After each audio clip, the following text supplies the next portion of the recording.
الطريق المطار يا شيخ ضياء، مساك الله بالخير شيخ. يلا استعد سلم علي. مع السلامة. هلا اركب. طبعا از يوجوال متاخر ولازم اركب. حسن احنا راح نسوي شنو؟ ننتظر الطياره تطير، لان موعد الطياره بالسبعة وما اعرف شو وقت تطير، يعني هو المفروض تطير بالسبعة، ممكن تطير قبل، بس احنا نمشي نشرب شاي. انا انطلقت الحمد لله الامور اتحسنت هندلة، الله يستر لان كنت كلش متاخر. نشوفكم بالمدينه، مطار المدينه. اهلا وسهلا بكم مطار المدينه، الحمد لله وشكر وصلنا. شباب هسه احنا بتجربة الباص، خذت شريحة مال الموبايل من المطار واجيت لهنا دفعت بالكرت، هذا الباص يوصلك للمنطقة الشمالية، جرطة موجودة هناك، ان شاء الله مسافة تقريبا 24 دقيقة نوصل. كل اللي كان ببالي باكر الصبح اقعد اقول لكم يابا جيت تعبان ونمت ومدري ايش اروح على حجز الروضة، بس تلف هذا كليا. انا بدي اخذ شاور، شخت كملت طلعت دا اشوف حارث. احاب اكد المعلومة، انا قاعد اول بارحة الظهر، اول بارحة الظهر ما شاء الله تبارك الله، بس الساعة 1 الفجر. الله يعينك يا جسمي. فجأة وين جيت؟ على المكان اللي سكرنته قبل فترة، اللي هو كبسة حاش. عبد الكريم الحربي سوى عليه اعلان، كل شيء كان بخاطره انه اجربه. الحمد لله اليوم انا بالمدينة وجيت وياي الشباب الطيبة هنا، حروتي الحمودي. والله انا اخوك، شو رايك بالمطعم؟ ما جرب والله شو يعني انطباعك الاول عن الموضوع؟ الريحه عجبتني كلش. انت مجرب تاكل حاشي قبل؟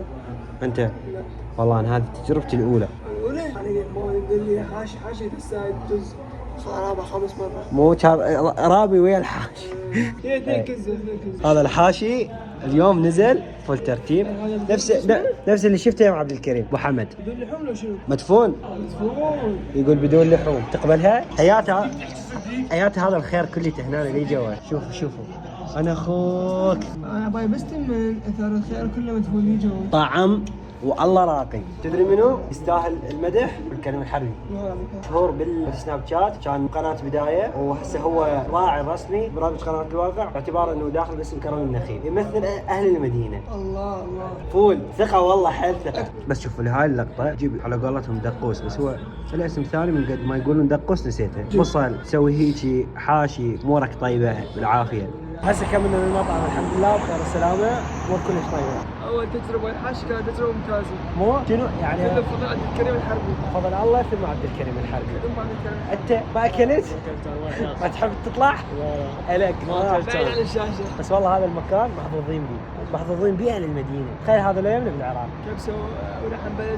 لا هذا اهم شيء. اني شنو ركز عليه عبد الكريم الحربي؟ قال انه لحم بلدي، ما يجيبون موريتاني ما ادري شنو وكلاوات ومجمد، وهذا راح للمزرعه مالتهم، قال انه هاي البل اللي يذبحوها ويجيبوها. انا بالنسبه لي والله ما شاء الله يعني اول تجربه عجبني طعم التمن، كل شيء واحد على واحد حرفيا، بس كان الفلفل كلش حار، ما اعرف ليش جايبين فلفل حار. سؤال روح الكفه.